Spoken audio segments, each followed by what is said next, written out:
नमस्कार रोहन म्यूजिक लेके आया है एक से बढ़कर एक कार्टून। इन कार्टूनों का लुत्फ लेने के लिए आप हमारे चैनल पर बने रहिए। आप देख रहे हैं आर के music and cartoon video. Thank you. पूरी तरह निकला था। चारों तरफ चांद की रोशनी थी और भेड़ियों के चिल्लाने की आवाज आ रही थी। वहीं दूसरी तरफ 3 भयानक प्रेग्नेंट चुड़ैल एक पीपल के पेड़ के ऊपर बैठी हुई थीं। और कब तक हम इस तरह यहाँ अपने शिकार का इंतजार करते रहेंगे? बहुत जोरों की भूख लगी है, चलो गांव से ही अपना शिकार पकड़ कर लाते हैं। नहीं, हमें इंसानों को खाकर अपना पेट नहीं भरना चाहिए। इससे अच्छा होगा कि हम यहाँ के जानवरों को मारकर ही अपना पेट भरें। लेकिन अगर कुछ खाएंगे नहीं तो हमारे पेट में पल रहे बच्चों का क्या होगा? रुको रुको, मुझे उन झाड़ियों में हलचल नजर आ रही है, लगता है कोई जानवर है। तभी एक आदमी के रोने की आवाज आती है। हाय मैं मर गया। अरे कोई मुझे बचाओ, बहुत दर्द हो रहा है, कोई मेरी सहायता करो। अरे कोई तो मेरी मदद करो। अरे ये तो कोई इंसान है, चलो हमें देखना चाहिए आखिर क्या बात है। वो तीनों चुड़ैल चुपके से उस आदमी को देखती हैं। ये आदमी तो जख्मी है, लगता है किसी जानवर ने इसके ऊपर हमला कर दिया, जिसकी वजह से ये यहाँ जख्मी पड़ा है। चलो इसकी मदद करते हैं। अरे रुको ना, इसको मरने दो, इसके मरते ही हम इसे खा जाएंगे और आज हमारा पेट भी भर जाएगा। पागल हो क्या? मैं तो इसकी मदद करने जा रही हूँ। चुड़ैल तुरंत ही अपना रूप बदलकर उस आदमी के पास जाती है, जिसके बाद बाकी की दोनों चुड़ैल भी अपना रूप बदल लेती हैं और उसकी मदद के लिए जाती हैं। अरे बाबा, क्या हुआ तुम्हें? तुम इस तरह यहाँ जमीन पर क्यों पड़े हो? जैसे ही वो दोनों उस आदमी को उठाने जाती हैं, उन दोनों चुड़ैलों को बहुत तेज करंट लगता है, जिसके बाद वो अपने असली रूप में आ जाती हैं। कौन हो तुम और कहाँ से आए हो? हमने तुम्हें छुआ तो हमें करंट क्यों लगा? वो आदमी तुरंत जंगल का देवता बन जाता है, जिसके बाद वो उन तीनों चुड़ैलों से कहता है, मुझे लगा था कि तुम तीनों मिलकर मुझे खा जाओगी, लेकिन तुम तीनों तो मेरी जान बचाने के लिए आ गई। मैं केवल तुम्हारी परीक्षा ले रहा था, लेकिन तुम तीनों प्रेग्नेंट कैसे हो और चुड़ैल कैसे बनी? तभी वो तीनों रोने लगती हैं और रोते हुए अपनी कहानी बताती हैं। हम तीनों बहनें थीं। हमारी माँ ने हमारी शादी एक ही घर के 3 भाइयों से करवा दी थी। शादी के बाद हम तीनों ने अपने घर की सारी जिम्मेदारी उठा ली थी, लेकिन हमारी सास को हम बिल्कुल पसंद नहीं थे, क्योंकि हम गरीब परिवार से थे। हमारी सास हम तीनों पर बहुत अत्याचार करती थी। हम तीनों एक साथ प्रेग्नेंट हुए और एक दिन हम तीनों बहनें रसोई में खाना बना रही थी, तभी अचानक से सिलेंडर फट गया और हम तीनों मर गईं। हम चुड़ैल तो बन गई, लेकिन हमने कभी इंसानों को मार कर नहीं खाया। तुम तीनों बहुत अच्छी हो, मैं तुम तीनों से बहुत प्रसन्न हुआ। मैं तुम तीनों को वरदान देता हूँ कि तुम तीनों की कोख जादुई होगी, और जब तुम अपने बच्चे को पैदा करोगी तो वो इंसान का बच्चा होगा, और दिन के समय तुम हमेशा इंसानी रूप में रहोगी। जैसे ही सूरज ढलेगा तुम तीनों अपने असली रूप में आ जाओगी।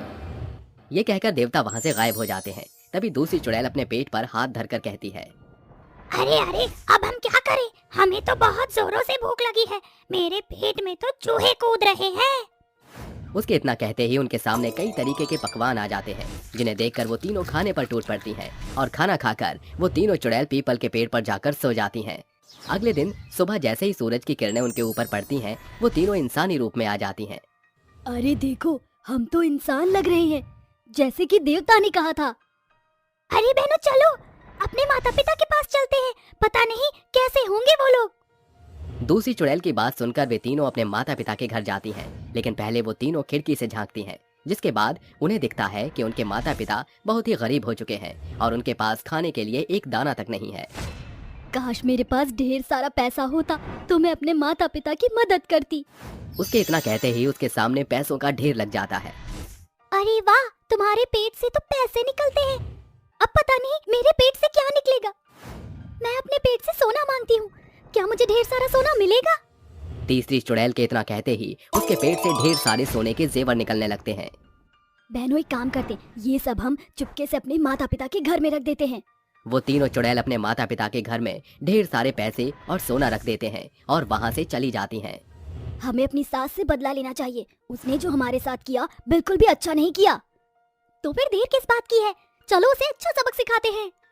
वो तीनों चुड़ैल मिलकर अपनी सास उर्मिला के घर जाती हैं, जहाँ वो देखती हैं कि उसकी सास ने अपने तीनों बेटों की दोबारा से शादी करवा दी, लेकिन उसकी बहुएं उस पर बहुत अत्याचार कर रही होती हैं। अरे बुढ़िया, इतनी बूढ़ी हो गई हो कि तुझसे पोछा तक नहीं लग रहा। देख जरा फर्श कितना गंदा पड़ा है। गुंजन बहू, मेरी तबीयत ठीक नहीं है, आज मुझसे काम नहीं हो रहा, ऊपर से सुबह से कुछ खाया भी नहीं है। तभी गुंजन उर्मिला को एक जोर की लात मारती है, जिसके बाद उर्मिला को चोट लग जाती है। मुफ्त की रोटियां तुझे यहाँ नहीं मिलेंगी, समझी तू? फटाफट काम कर, उसके बाद खाने के लिए सोचियो। ये सब वो तीनों चुड़ैल दूर खड़ी देखती रहती हैं, जिसके बाद उन्हें उर्मिला पर बहुत दया आती है और वो उर्मिला के पास जाती है, जिसके बाद उर्मिला उन तीनों को एक साथ देखकर बहुत डर जाती है। तुम दोनों जिंदा हो, ये कैसे हो सकता है? मैंने ही तो तुम तीनों को मारा था, जिसका पश्चाताप मैं अभी तक कर रही हूँ। हम सब जानते हैं, तुम चिंता मत करो, हम तुम्हारी मदद करेंगे। तभी वो तीनों प्रेग्नेंट चुड़ैल अपने पेट पर हाथ रखती हैं, जिसके बाद पहली चुड़ैल के पेट से ढेर सारे पैसे निकलते हैं और दूसरी चुड़ैल के पेट से ढेर सारे पकवान निकलते हैं और तीसरी चुड़ैल के पेट से ढेर सारे सोने के गहने निकलने लगते हैं। ये तुम अपने पास रख लो, इससे तुम्हारी सहायता हो जाएगी और तुम अपनी तीनों नई बहुओं से छुटकारा पालोगी। बहू, मुझे माफ कर दो, मैंने बहुत बड़ी गलती कर दी। आपने जो किया उसे भूल जाओ और आज के बाद कभी किसी के साथ ऐसा मत करना। अरे हम तीनों ने ध्यान नहीं दिया, शाम होने ही वाली है, हमें जल्दी से जंगल पहुंचना होगा।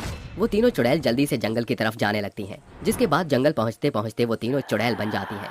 वहीं दूसरी तरफ उर्मिला उनका पीछा करते करते जंगल में पहुंच जाती है, जिसके बाद उर्मिला को उनकी पूरी सच्चाई पता चल जाती है। हे भगवान, मेरी तीनों बहुएं जिंदा नहीं है, लेकिन फिर भी उन्होंने मेरी मदद की। तभी अचानक से तीनों चुड़ैलों के पेट में दर्द होने लगता है। उर्मिला से ये सब देखा नहीं जाता, इसलिए वो तुरंत उन तीनों की मदद करने के लिए उनके पास पहुंच जाती है। कुछ ही देर में वो तीनों चुड़ैल अपने बच्चों को जन्म दे देती हैं। आप यहाँ कैसे पहुँची? आपको हमसे डर नहीं लग रहा? चुड़ैल के पूछने पर उर्मिला उन्हें सब बता देती है कि वो कैसे उनका पीछा करते करते जंगल तक पहुंच गई। अगर आज आप नहीं होती तो पता नहीं हम अपने बच्चों को कैसे जन्म देती। लेकिन ये कैसे मुमकिन है? तुम तीनों तो चुड़ैल हो, तो तुम्हारे बच्चे इंसान के कैसे हो सकते हैं? जो तुमने उन तीनों के साथ किया था, उसका पश्चाताप करने के लिए इन बच्चों को इंसान का रूप मिला है। आज से इन बच्चों की जिम्मेदारी तुम्हारी है। मैंने अपनी तीनों बहुओं के साथ बहुत ही बुरा किया। आज अगर मैं ऐसा नहीं करती तो शायद वो तीनों जिंदा होती। लेकिन अपनी गलती का पश्चाताप करने के लिए मैं अपनी तीनों बहुओं के बच्चों को अच्छी परवरिश दूंगी। ये सुनकर वो तीनों चुड़ैल बहुत खुश होती हैं, जिसके बाद उन तीनों चुड़ैलों को मुक्ति मिल जाती है और वो तीनों उस जंगल से हमेशा हमेशा के लिए चली जाती हैं।